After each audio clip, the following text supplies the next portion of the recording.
Let's talk about something that gets every phone nerd's heart racing: macro photography. If you're the kind of person who loves snapping ultra close-ups of flowers, bugs, or just your coffee's foam pattern, I've got great news. In 2025, Samsung dropped some real heat. So which Samsung phone has the best macro camera this year? Let's dive in. First up, the absolute king of macro in 2025, the Samsung Galaxy S25 Ultra. According to ZDNet, this beast launched in March with a camera system that's basically a dream for close-up shooters. The magic? It's got a 50-megapixel ultra-wide lens that's specifically tuned for macro shots. I'm talking razor-sharp details, wild colors, and next-level clarity, even when you're just a few centimeters away from your subject. And it's not just about the lens. Samsung baked in a bunch of AI tools, like their AI photo editing and the new AI Select tool. These use generative AI to clean up your macros and make even your quick snaps look like something out of a pro portfolio.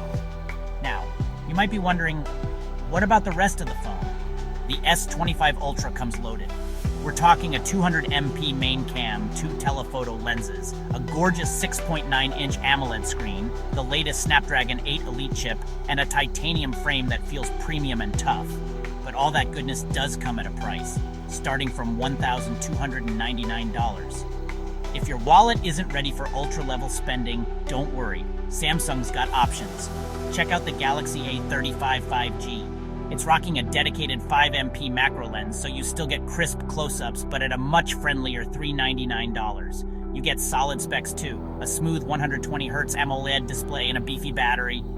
And if you're really pinching pennies, there's the Galaxy A16 5G. It's the budget champ for macro with a 2MP macro lens. It won't blow your mind like the S25 Ultra, but for $199, you really can't complain. I should also mention the new Galaxy S25 Edge. It's doing something wild with its camera tech. Samsung's calling it ALOP, or all lenses on prism. It doesn't have a dedicated macro lens, but the advanced image processing is supposed to make close-ups pop. It's slim, futuristic, and starts around $1,099. So, bottom line, if macro is your game and you want the best of the best, go with the Galaxy S25 Ultra. But Samsung's got something for every budget if you just want to get in on the action. Which one are you picking up this year? Drop your choice in the comments, and let's talk tech. Thanks for watching.